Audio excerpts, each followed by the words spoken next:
రైతుల కోసం ఆనాటి కాంగ్రెస్ ప్రభుత్వం వ్యవసాయ పనిముట్లు సబ్సిడీతో ఇచ్చింది. రైతుల కోసం ఆనాటి కాంగ్రెస్ ప్రభుత్వాలు పావలా వడ్డీకే రుణాలు ఇచ్చింది.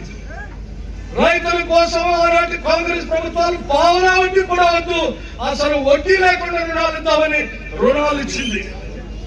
రైతుల కోసం ఆనాటి కాంగ్రెస్ ప్రభుత్వాలు సబ్సిడీతో అనేక అగ్రికల్చర్ ఇంప్లిమెంట్స్ తో పాటు డ్రిప్ ఇరిగేషన్ కోసం, స్ప్రింక్లర్స్ కోసం అనేకం ఇచ్చింది. రైతుల కోసం ఎప్పుడైనా తుఫాను వస్తే వెంటనే లెక్కగట్టి రిలీఫ్ అండ్ రీహాబిలిటేషన్ పేరు మీద డబ్బులు ఇచ్చి రైతులను ప్రోత్సహించేవాళ్ళు. రైతుల కోసం ఎప్పుడైనా పంట మద్దతు ధర కింద పడిపోతే రాష్ట్ర ప్రభుత్వాలు మార్కెట్ ఇంటర్వెన్షన్ అని నిధి పెట్టి రైతులకి మద్దతు ధర పడిపోకుండా అది అంది వచ్చే దానికంటే 10 రూపాయలు వాడు వచ్చేటట్టుగా ఆనాటి కాంగ్రెస్ ప్రభుత్వాలు చేసినాయి.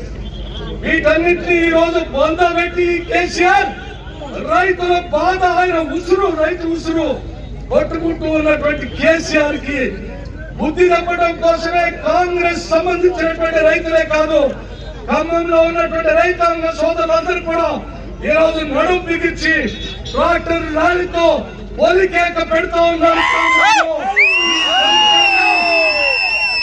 ఈ పొలికేక కేసీఆర్ కి, ఆయన కొడుక్కి, ఆయన కూతురికి, అల్లుడికి ఒక శివ స్వప్నం లాగా వినపడాలి. వినపడి మనాడు చెప్తా ఉన్నాడు, ఇప్పటికే కేసీఆర్ పని అయిపోయింది దుబ్బాకం.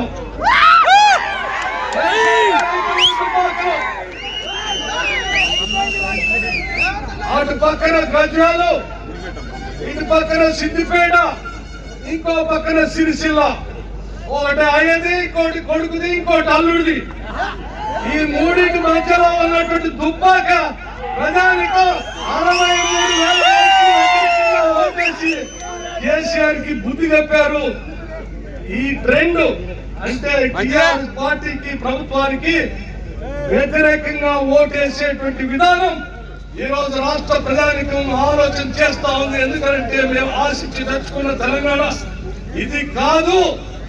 మేము ఆశించి తెచ్చుకున్న తెలంగాణ పేద ప్రజల కోసం, నిరుద్యోగుల కోసం, మహిళల కోసం, రైతుల కోసం, అంతిమంగా అందరికీ సమానంగా పంచబడాలనేటువంటి ఒక సామాజిక తెలంగాణ కోసం తెచ్చుకున్నాం తప్ప కేసీఆర్ కుటుంబం కోసం కాదని చెప్పి రాష్ట్ర ప్రజానికం ఆలోచన చేసి తిరుగుబాటు చేసే ప్రక్రియ మొదలైంది.